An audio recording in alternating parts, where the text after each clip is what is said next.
Assalamualaikum warahmatullahi wabarakatuh. Jumpa kembali lagi dengan saya Udin dalam channel Kim UD. Asiknya belajar kimia.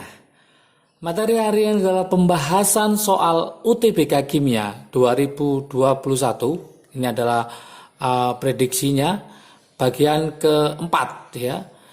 Ini kita akan memberikan prediksi mulai part 1, part 2, part 3. Nanti bisa teman-teman lihat ya, nanti saya kasihkan link deskripsi di bawahnya. Jangan lupa untuk yang kelas 10, kelas 11 ya, mulai dari sekarang harus sudah terbiasa dengan soal-soal UTBK. Kenapa? Karena banyak triknya dan banyak tantangannya. Di samping itu juga waktu yang dibutuhkan itu sangat cepat. Kalau tidak mulai dari sekarang, maka nanti akan terlambat atau nanti akan merasa kesulitan nanti di kemudian hari.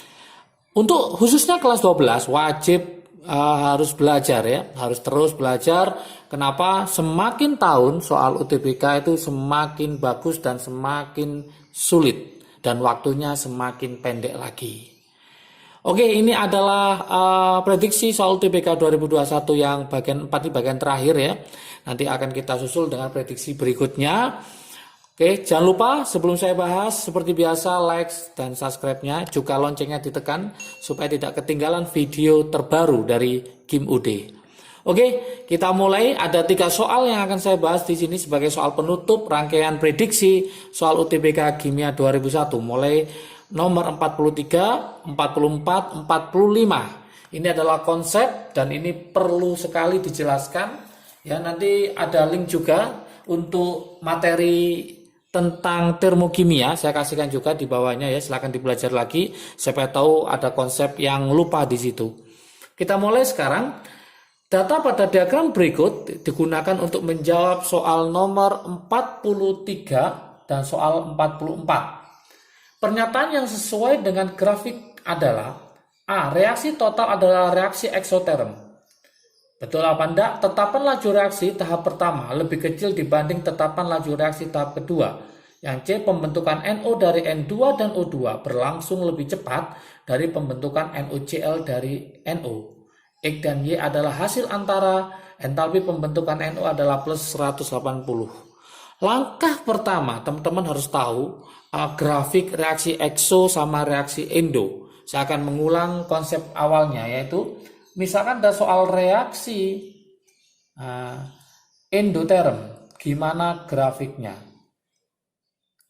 Reaksi endoterm, saya buatkan grafiknya seperti ini.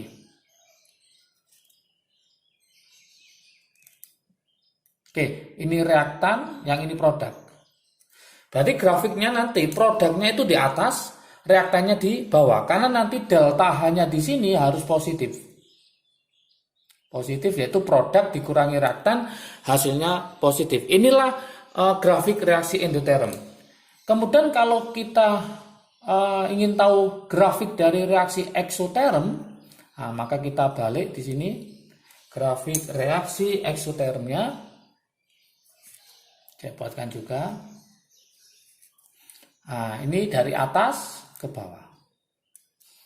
Ini reaktan, yang ini produk. Ini adalah eksoterm. Kenapa nanti eksoterm? Karena delta hanya adalah negatif, di mana produk dikurangi reaktan.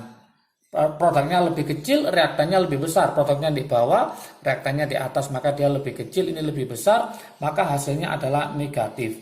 Negatif itu eksoterm, yaitu melepas. Kalau endoterm berarti menyerap. Ya. Oleh karena itu dari sini maka kita lihat reaksi total, ini ada 2 reaksi. Yang pertama dari N2O2 menjadi ini, berarti ini di bawah, ini di atas, maka ini adalah reaksi endoterm. Berarti ini ke sini namanya reaksi endoterm. Saya tulis ini adalah reaksi endo. Kemudian dari N2NO ditambah Cl2 menjadi 2NOCl, berarti ini dari atas ke bawah, maka yang ini adalah reaksi ekso. Berarti ada reaksi endo sama reaksi ekso. Kalau kita total, maka kita mulai ngitungnya dari bawah. Berarti dari ini menuju ke sini. Ini di bawah, ini di atas. Maka hasil totalnya adalah reaksi endoterm. Berarti reaksi totalnya ternyata bukan eksoterm tapi endoterm. Maka teman-teman jangan memilih jawaban A karena salah. Oke.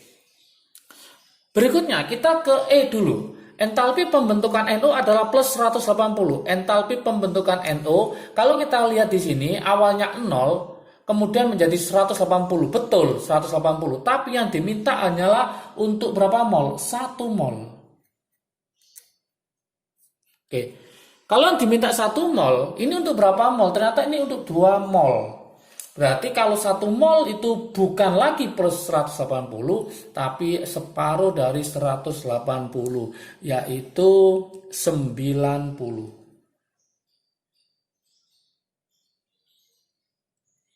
Oke, berarti jawabannya 90 kilojoule per mol. 90 kilojoule per mol. Maka jangan memilih jawaban yang E karena salah ya. Karena yang diminta adalah kilojoule per mol. Yang ini untuk berapa mol? 2 mol. Kemudian kita coba yang D. X dan Y adalah hasil antara. X dan Y ini bukan hasil antara. X dan Y adalah ini termasuk kompleks teraktifan. Kompleks teraktifan. Artinya apa? Dia tidak dapat diisolasi lagi. Tidak dapat diisolasi lagi. Jadi tidak dapat diisolasi lagi, artinya tidak dapat dibuat lagi. Nah ternyata yang antara itu adalah ini, NO ini. Ini adalah hasil antara. Hasil antara. Berarti X dan Y bukan hasil antara, tapi dia merupakan kompleks teraktifan, artinya tidak dapat diisolasi lagi. Maka jangan memilih jawaban yang D, salah. Pembentukan NO dari N2, pembentukan NO dari N2 dan O2 berlangsung lebih cepat dari pembentukan NOCl.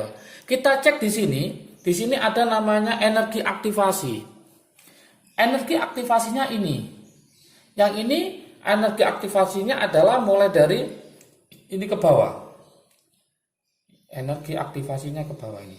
Ini namanya EA. Ini juga EA.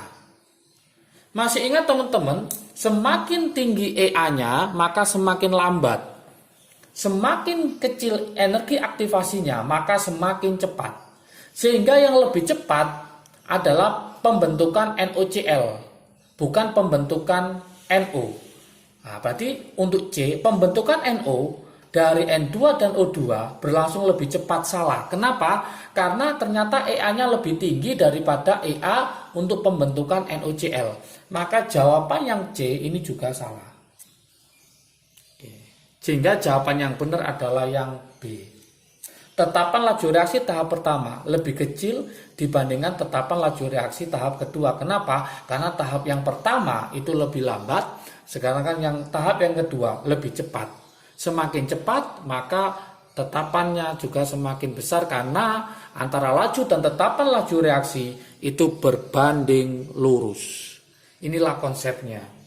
Berikutnya lanjut ke pertanyaan nomor 44. Laju reaksi ditentukan oleh tahap reaksi yang mana? Ingat laju reaksi ini ditentukan pada tahap yang lambat. Pada tahap reaksi yang lambat.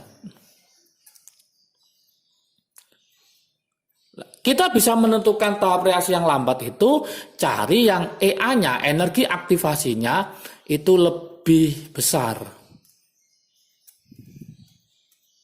Nah, jadi teman-teman harus mencari EA-nya. EA tadi apa? Energi aktivasinya. Aktivasi. Cari energi aktivasi yang lebih besar. Berarti yang lebih besar yang mana? Yaitu pembentukan NO dari apa? N2O2 segini. Bukan pembentukan NOCl dari NO sama Cl2. Maka kita cari di sini N2 ditambah O2 menjadi 2NO, delta-nya adalah 180. Berarti jawaban yang benar adalah yang A. Kenapa?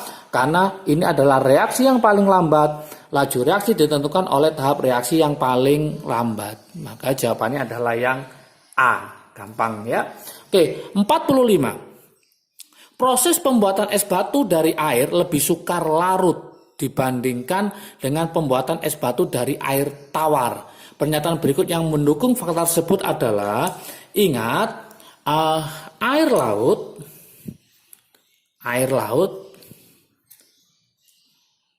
mengandung garam.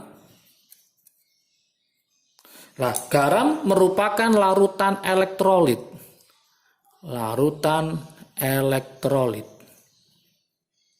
Berarti nanti ada ion-ionnya. Ada ion-ion.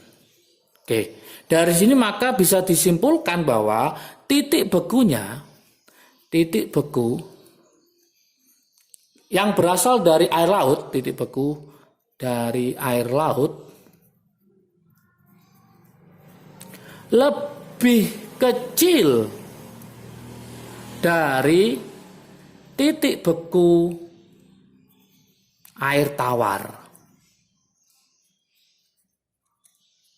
Oke, karena titik beku air laut lebih kecil, maka dia akan sulit membeku dibandingkan titik beku air tawar. Dari sini maka kita harus mengarahkan jawaban itu ke titik beku, tekanan bukan. Berarti ini titik beku air laut lebih rendah atau lebih kecil daripada titik beku air tawar. Sehingga nanti proses pembuatan es batu untuk air laut lebih sukar dibandingkan pembuatan es batu dari air tawar. Maka jawabannya adalah yang C. Oke. Ya, inilah soal-soal prediksi UTBK Kimia 2021 ya. Jadi ini pembahasan soal UTBK prediksi. Saya tulis ya, prediksi. Oke. Selanjutnya nanti akan kita bahas juga soal AKM ya, soal AKM yang terbaru. Ditunggu, jangan lupa lonceng seperti biasa ditekan, subscribe dan like-nya juga. Semoga video ke depan dari Kim UD semakin bagus dan semakin menarik lagi. Oke, salam dari Kim UD, asiknya belajar kimia. Assalamualaikum warahmatullahi wabarakatuh.